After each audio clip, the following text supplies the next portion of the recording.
உலக மக்கள் அனைவருக்கும் வணக்கம். இப்போது நாம் இந்த வீடியோவில் செவ்வாயை பற்றிய விளக்கங்களை காண்போம். வான்மண்டலத்தில் சூரியனுக்கு அடுத்தபடியாக புதன், சுக்கிரன், பூமி, சந்திரன் என்ற கிரகங்களும், சந்திரனுக்கு அடுத்து செவ்வாய், பிறகு குரு, சனி என்று வரிசைப்படுத்தப்பட்டிருக்கிறது. சந்திரனுக்கு அடுத்தபடியாக செவ்வாய் வருகிறார். சூரியனின் ஒளியை எவ்வாறு மற்ற கிரகங்கள் வாங்கி பிரதிபலிக்கிறதோ அதேபோல் செவ்வாயும் பிரதிபலிக்கிறார். இந்த கிரகங்களின் வரிசை ஜோதிட சாஸ்திரத்திலும் வானவியல் சாஸ்திரத்திலும் குறிப்பிடப்பட்டிருக்கிறது. செவ்வாய், குரு, சனி போன்ற கிரகங்கள் வெளிவட்டார கிரகங்கள் என்று அழைக்கப்படுகிறது. இந்த கிரகங்களுக்கு விசேஷ பார்வை உண்டு. ராசி மண்டலத்தில் மேசம், விருச்சிகம் என்ற இரு ராசிகள் செவ்வாய்க்கு சொந்தமான ராசிகளாகும். இங்கே இவர் ஆட்சி பெறுகிறார். மகர ராசியில் உச்சம் பெறுகிறார். கடக ராசியில் நீசம் பெறுகிறார். செவ்வாய் ஒரு ஜாதகத்தில் தன் ஆட்சி வீடுகளான மேசம், விருச்சிகத்தில் அமர்ந்தால் அவர் நல்ல பலன்களை தருவார். அதேபோல் உச்ச ராசியான மகரத்தில் அமர்ந்தாலும் நல்ல பலன்களை தருவார்.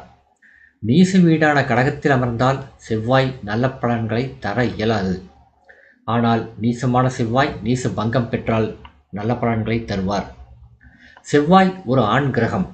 உடல் பலம், உள்ளத்தில் உறுதி போன்றவற்றை தருபவர்தான் செவ்வாய். மற்ற ஆண் கிரகங்களான சூரியன், குரு ஆகியோர்களை விட பலம் மிக்கவராக செவ்வாய் திகழ்கிறார். சண்டையிடம் குணத்தை தருவார். செவ்வாய் தான் அமரும் ராசியை பொறுத்து ஜாதகரை நேர்மையானவராக்குவார். குருவின் பார்வையை செவ்வாய் பெற்றால் ஜாதகருக்கு நல்ல எண்ணங்களையும் குணங்களையும் செவ்வாய் தருவார். செவ்வாய் குருவின் மீனராசியில் அமர்ந்தால் ஜாதகரை ஏழை எளியோருக்கு உதவி செய்யும் குணத்தையும், கடவுள் பக்தியையும், தர்ம சிந்தனையையும், புகழ் பெறும் அமைப்பையும் தருவார். செவ்வாய் ஒரு தாது கிரகம் என்று வர்ணிக்கப்படுகிறார். இவர் ஜாதகத்தில் நன்கு அமைந்தால் மண் முதல் பொன் வரை ஜாதகருக்கு தருவார். அசையா சொத்துக்களை தருவார். ஜாதகத்தில் செவ்வாயின் ஆதிக்கம் ஒருவருக்கு நன்கு அமையுமானால் ஜாதகருக்கு வீடுகள், நிலப்புலன்கள், தோட்டம், கல்லூரிகள், தொழிற்சாலைகள் போன்றவை நன்கு அமையும். உடல் பலம், மன வலிமையை கொடுத்து ஜாதகரை வாழ்க்கையில் உயர்த்துவார். செவ்வாய் மேசராசியில் ஆட்சி பெற்றால் ஜாதகரை வேகமாக செயல்பட வைப்பார். தன் சுய முயற்சியால் முன்னேற வைப்பார். விருச்சிக ராசியில் அமர்ந்தால் ஜாதகரை செல்வந்தனாக்குவார். அதேபோல் மகர ராசியில் அமர்ந்தால் ஜாதகர் தான் எண்ணிய செயலை செய்து புகழடைய வைப்பார். கடகராசியில் நீசம் பெற்ற செவ்வாய் நீச பங்கமானால் அவர் ஜாதகருக்கு நல்ல உயர்வான பலன்களை தருவார்.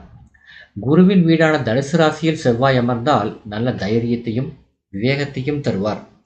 மேற்கண்ட ராசிகளில் அமர்ந்த செவ்வாய் தன் செவ்வாய் திசையில் ஜாதகருக்கு நல்ல பலன்களை வழங்குவார். செவ்வாய் உத்தியோகக்காரகன்.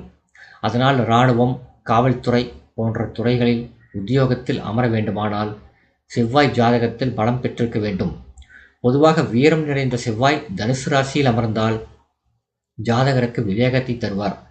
செவ்வாய் திசை ஒருவருக்கு நன்கு அமையுமானால் வேலையில் பதவி உயர்வை பெறுவார். செவ்வாய் தன் நட்பு ராசியான சிம்மத்தில் அமர்ந்தால் ஜாதகருக்கு நல்ல பலன்களை வழங்குவார். எனவே செவ்வாய் என்ற மங்களக்காரகன் ஜாதகத்தில் நன்கு அமைந்தால் ஜாதகருக்கு மங்களத்தை தருவார். இந்த வீடியோ உங்களுக்கு பிடிச்சிருந்தா லைக் பண்ணுங்கள், ஷேர் பண்ணுங்கள், சப்ஸ்கிரைப் பண்ணுங்கள். நன்றி.